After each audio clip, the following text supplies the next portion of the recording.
مزید اچھی ویڈیو دیکھنے کے لیے سبسکرائب کیجیے IDTV چینل کو اور سب سے پہلے ویڈیو دیکھنے کے لیے بیل آئیکن پر کلک ضرور کیجیے۔ اعوذ باللہ من الشیطان الرجیم، بسم اللہ الرحمن الرحیم۔ ناظرین، آپ دیکھ رہے ہیں IDTV اور میرا آج کا موضوع ہے مومن کامل۔ بخاری شریف کی حدیث پاک ہے، حضرت انس رضی اللہ تعالی عنہ سے روایت ہے، حضور نبی کریم صلی اللہ تعالی علیہ وسلم نے فرمایا کہ تم میں سے کوئی مومن کامل نہیں ہوگا جب تک کہ اپنے بھائی مومن کے لیے وہی چیز نہ پسند کرے جو اپنی ذات کے لیے کرتا ہے۔ اس حدیث کے راوی حضرت انس بن مالک رضی اللہ تعالی عنہ ہیں، بہت ہی جلیل القدر اور صاحب فضیلت صحابی ہیں۔ ان کی کنیت ابو حمزہ ہے اور یہ مدینہ منورہ کے باشندہ انصاری ہیں۔ 10 برس کی عمر سے بارگاہ نبوت میں خادم خاص کی حیثیت سے رہے اور 10 برس تک مسلسل سفر و حضر میں رحمت عالم صلی اللہ تعالی علیہ وسلم کی خدمت کا شرف حاصل کیا۔ یہ حدیث پاک در حقیقت اس سے پہلے والی حدیث پاک کا نچوڑ ہے اور سلسلہ حقوق العباد کی دوسری کڑی ہے۔ پہلی کڑی تو یہ تھی کہ ایک مسلمان پر لازم ہے کہ وہ اپنی زندگی کا یہ دستور بنا لے کہ میری ذات سے کسی مسلمان کو کسی طرح کوئی ایذا نہ پہنچے، اور دوسری کڑی یہ ہے کہ مسلمان اس ذنی اصول کو اپنا ضابطۂ حیات بنا لے کہ جو کچھ اور جیسے سلوک و معاملات کو وہ اپنے لیے پسند کرتا وہی دوسرے مسلمانوں کے لیے بھی پسند کرے۔ مثلا ہر شخص اپنی ذات کے لیے یہ پسند کرتا ہے کہ کوئی مجھ کو نقصان نہ پہنچائے، کوئی میری بے آبروئی نہ کرے، کوئی میرے ساتھ بدسلوکی نہ کرے، کوئی مجھے دھوکہ اور فریب نہ دے، کوئی مجھ کو اور میرے رشتہ داروں اور محبت والوں کو نہ ستائے۔ یوں ہی ہر شخص اپنے لیے یہ پسند کرتا ہے کہ مجھے عزت و آبرو، مال و دولت اور تندرستی و سلامتی ملے، میری ہر چیز اچھی ہو، میری زندگی اچھی گزرے، مجھے ہر طرح کا آرام و راحت ملے۔ اب اس حدیث پاک کی روشنی میں ہر شخص پر لازم ہے کہ وہ اپنی ذات کے لیے جو کچھ اور جن جن چیزوں کو پسند کرتا ہے وہ ہر مسلمان کے لیے بھی پسند کرے، اور ظاہر ہے کہ جب کوئی مسلمان اس طرز فکر اور اس طریقہ کو اپنی زندگی کا دستور حیات بنا لے گا تو پھر وہ کسی مسلمان کی کبھی بھی کوئی حق تلفی نہیں کرے گا، اور وہ حرص و حسد، بغض و کینہ، نفاق و شقاق، جند و جدال، کشت و قتال وغیرہ تمام اخلاق رذیلہ سے آئینہ کی طرح صاف و شفاف ہو جائے گا، اور مسلم معاشرے آرام و راحت اور امن و چین کی ایک جنت بن کر ساری دنیا کے لیے باعث کشش اور تمام اقوام عالم کے لیے جاذب نظر بن جائے گا،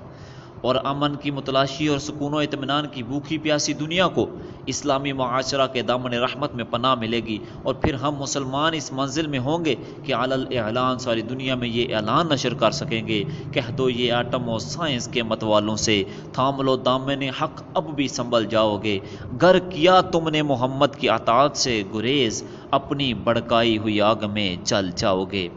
اس حدیث پاک کو امام مسلم، ترمذی، نسائی نے بھی اپنی اپنی کتابوں کے کتاب الایمان میں نقل فرمایا ہے۔ اس حدیث میں لا یؤمن کا لفظ آیا ہے جس کا ترجمہ یہ ہوتا ہے کہ اس وقت تک کوئی مومن ہوگا ہی نہیں جب تک وہ اپنے مسلمان بھائیوں کے لیے وہی چیز پسند نہ کرے جو اپنے لیے پسند کرتا ہے۔ مگر اس حدیث پاک میں اس بات پر تمام شارحین حدیث کا اتفاق ہے کہ اس حدیث میں لفظ کاملاً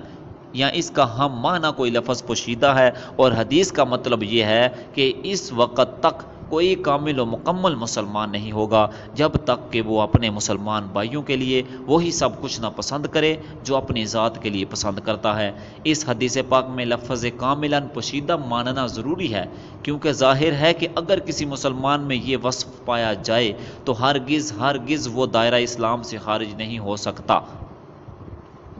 اس خوبی کے نہ رہنے کی صورت میں بھی اگر کوئی شخص تمام ضروریات دین پر ایمان رکھتا ہے تو وہ مسلمان ہی کہلائے گا۔ یہ اور بات ہے کہ اس کے اسلام کی خوبیوں میں کچھ نقصان رہے گا اور وہ حسن اسلام کے کمال سے محروم رہے گا، لہٰذا کامل و مکمل درجے کا مسلمان نہیں کہلائے گا۔ یہاں ایک بات خصوصاً حدیث پڑھنے اور پڑھانے والوں کے لیے بہت ہی خاص طور پر قابل توجہ ہے، وہ یہ ہے کہ اکثر حدیثوں میں کسی ایک کام کو اسلام کا نشان قرار دے دیا گیا ہے۔ مثلا ایک حدیث میں آیا ہے کہ مسلمان وہ ہے کہ تمام مسلمان اس کی زبان اور ہاتھ سے سلامت رہیں، اور ایک حدیث پاک میں یہ وارد ہوا کہ بہترین اسلام اس شخص کا ہے جو کھانا کھلائے اور سلام کرے۔ تو ان حدیثوں کا یہ مطلب نہیں کہ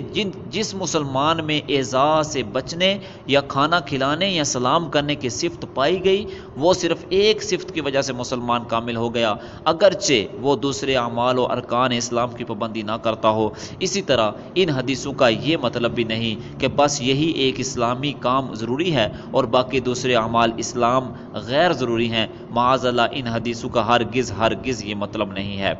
بلکہ واقعہ یہ ہے کہ کسی ایک کام کو خاص طور پر نشان اسلام اور علامت ایمان فرما دینے سے حضور صلی اللہ تعالیٰ علیہ وسلم کا یہ مقصد ہوتا ہے کہ حضور صلی اللہ علیہ وسلم اس عمل کی کسی خاص اعتبار سے بہت زیادہ اہمیت ظاہر فرمانا چاہتے ہیں۔ مثلا حضور صلی اللہ تعالیٰ علیہ وسلم نے ایک حدیث میں یہ فرمایا، لا صلاۃ الا بحضور القلب، نہیں ہے کوئی نماز مگر حضور قلب سے۔ تو اس حدیث کا ہرگز یہ مطلب نہیں کہ بس حضور قلب ہی نماز کے درست ہونے کے لیے سب کچھ ہے، شرائط و ارکان نماز کی کوئی ضرورت ہی نہیں ہے، بلکہ اس کا مطلب صرف اس قدر ہے کہ حضور صلی اللہ تعالیٰ علیہ وسلم یہ بتانا چاہتے ہیں کہ نماز میں حضور قلب کی بہت زیادہ اہمیت ہے، اور حالت نماز میں دل کی حضوری ایک بہت ہی اہم صفت ہے۔ اس طرح وہ حدیثیں جن میں چند